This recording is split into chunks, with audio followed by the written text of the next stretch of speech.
Assalamualaikum warahmatullahi wabarakatuh. Perkenalkan nama saya Muhammad Al-Mustaqim dengan NIM 2207361. Di sini saya itu membuat tugas besar pra-UAS dengan mata kuliah Manajemen Industri dengan dosen pengampu Ibu Milana PhD.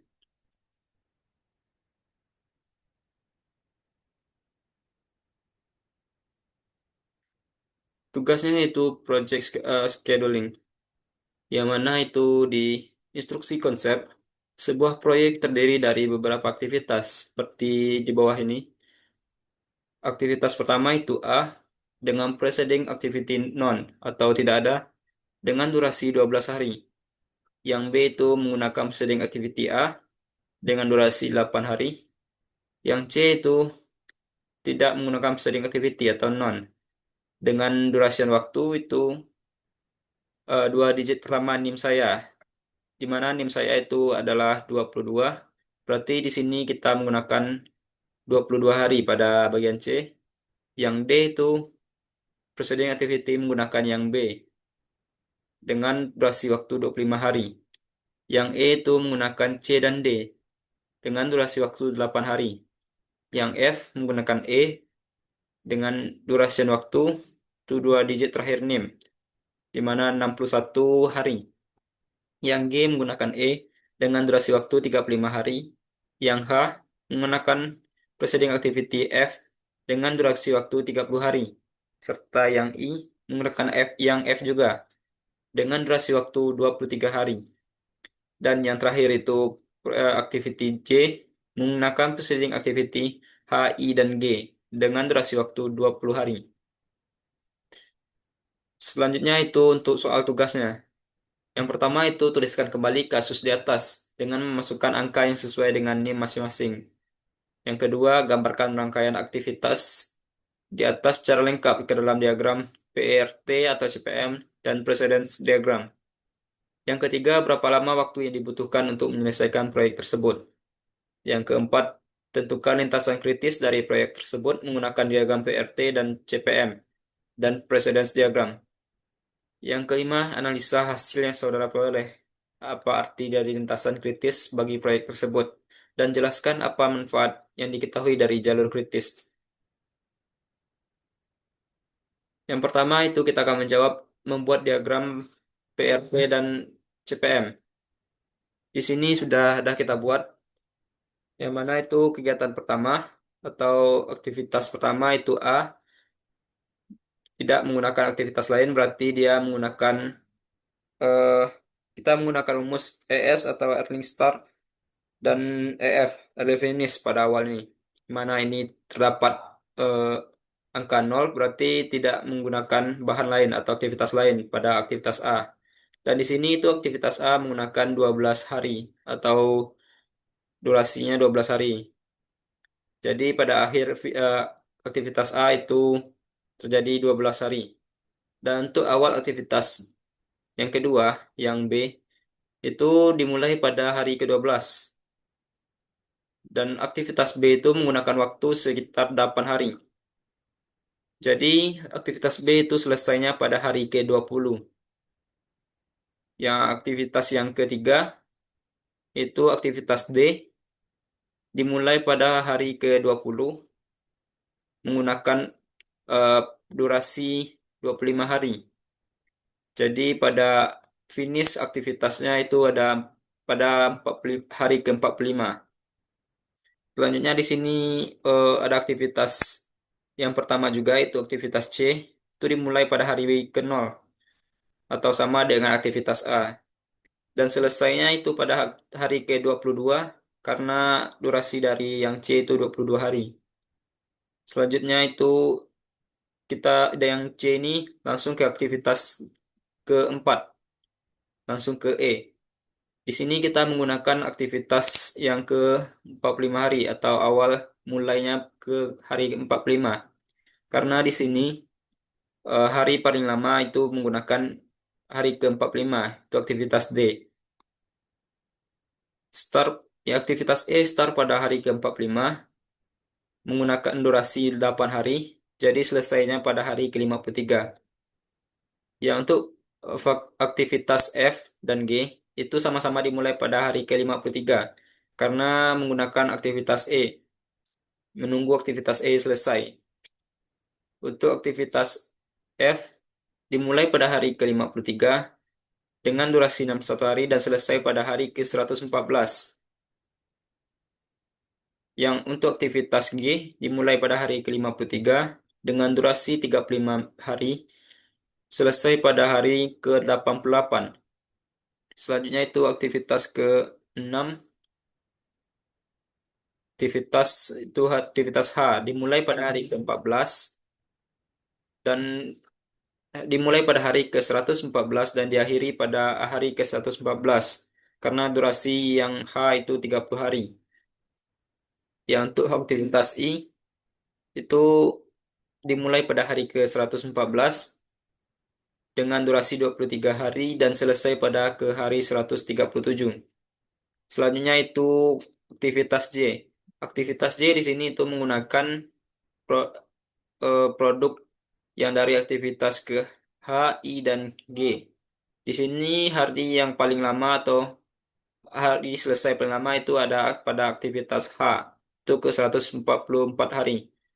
Jadi di sini kita mulai aktivitas J dengan hari ke 144 dan durasinya 20 hari. Jadi selesai aktivitas J itu hari ke 164. Dan untuk yang langkah selanjutnya itu kita menentukan LF dan LS atau last start dan last finish. Di sini aktivitas J itu last finishnya itu ke hari ke 114, ke 164 dan LS-nya itu ke hari 144. Jadi pada aktivitas H, I, dan J itu aktivitas finishnya itu pada hari ke 144.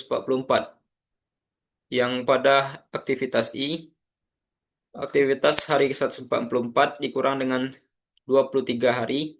Jadi awal mulai paling lambat dari aktivitas I yaitu pada hari ke 121. Yang pada hari H itu diakhiri pada hari ke 144 dikurang dengan 30 hari. Jadi aktivitas mulainya paling lama itu pada hari ke 114. Sedangkan pada aktivitas G itu terakhir aktivitas selesai itu pada hari ke 144 dikurang dengan 35 hari, maka hari awal atau pengerjaan paling lambat itu ke hari 109. Yang F itu diakhiri pada hari ke 114 karena di sini yang H harus dimulai pada hari ke 114. Jadi yang F harus selesai pada hari ke 114 dikurang dengan 61 hari. Jadi selesainya harus pada hari ke 53. Dan di sini itu yang E diakhiri pada hari ke 100 ke 53 atau harus selesai pada hari ke 53 karena yang F menggunakan E, di mana F itu harus mulai sebelum tanggal 53. Jadi E harus selesai pada tanggal 53 dikurang dengan 8 hari, maka aktivitas E harus dimulai pada hari ke-45. Untuk yang D dan juga yang C itu sama-sama diakhiri pada hari ke-45 karena sama-sama dibutuhkan untuk aktivitas E. Di sini pada aktivitas D itu menggunakan 25 hari, jadi awal mulainya dimulai pada hari ke-20. Untuk aktivitas B diakhiri pada hari ke-20 dan dimulai pada hari ke-12 karena yang B itu menggunakan waktu selama 8 hari. Yang A diakhiri pada hari ke-12 dan dimulai pada hari ke-0. Sedangkan yang C itu diakhiri pada hari ke-45 dan harus mulai atau terakhir mulai itu pada hari ke-23. Selanjutnya itu lintasan kritis dari proyek menggunakan diagram PR. T dan CPM. Di sini itu lintasan kritisnya itu kita beri dengan warna merah. Lintasan kritisnya itu lintasan yang paling lama dibutuhkan menggunakan waktu. Di sini lintasan kritisnya itu dari A ke B, lalu ke D, terus ke E, ke F, ke H, dan terakhir ke J. Selanjutnya itu diagram precedence. Hampir sama dengan diagram PR, PRT dan CPM. Di sini juga sama-sama dimulai pada hari ke-0. Untuk aktivitas A sama-sama dimulai hari ke-0 dan selesai pada hari ke-12. Yang B dimulai pada hari ke-12 dan selesai pada hari ke-20. Yang D dimulai pada hari ke-20 dan selesai ke hari 45. Yang C itu dimulai pada hari ke-0 dan selesai pada hari ke-22. Itu pada ES dan EF-nya. Dan di selanjutnya itu yang E. Yang E itu dimulai ke hari 45 karena yang E harus membutuhkan itu eh, produk dari aktivitas D. Mana aktivitas D selesai pada hari ke-45. Jadi yang E dimulai pada hari ke-45 dan selesai ke hari 53. Selanjutnya yang G dan F itu sama-sama dimulai pada hari ke-53. Yang F itu selesai pada hari ke-114 dan yang G selesai ke hari 180 ke hari 88.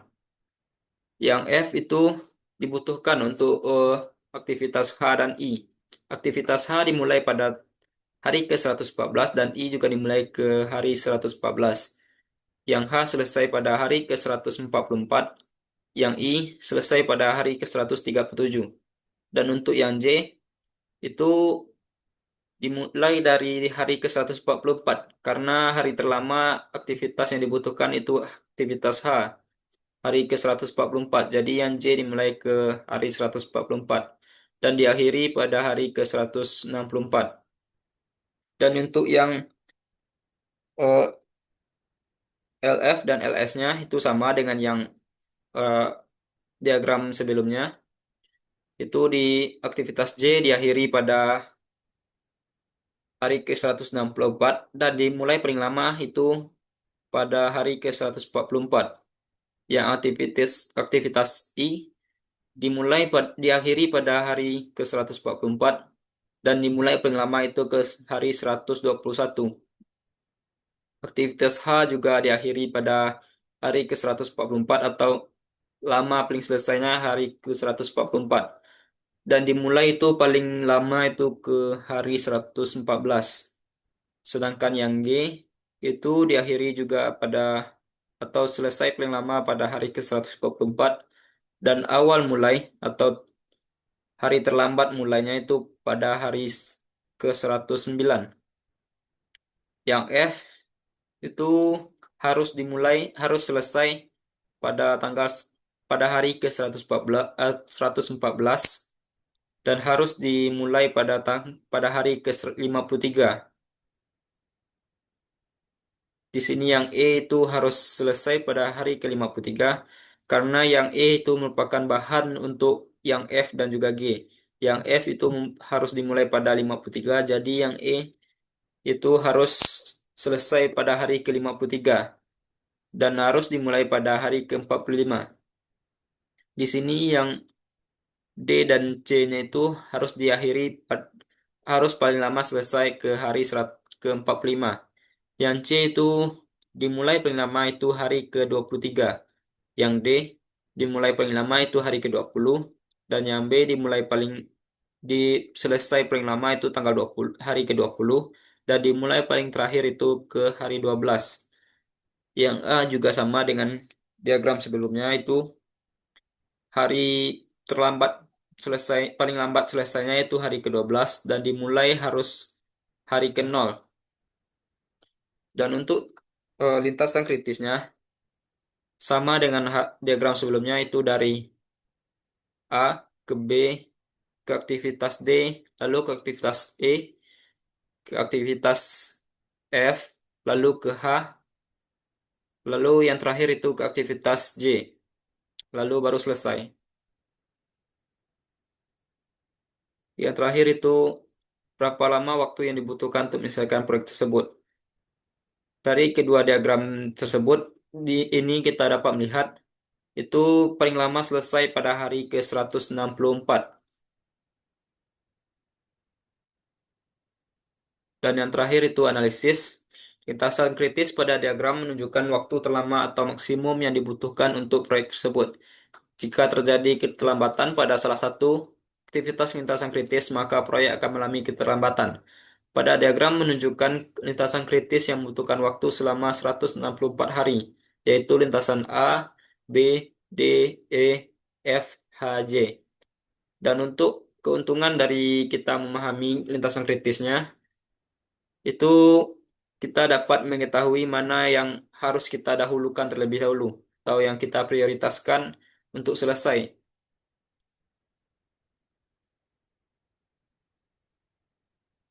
Baik, hanya sekian eh, presentasi yang dapat saya sampaikan. Saya akhiri. Assalamualaikum warahmatullahi wabarakatuh.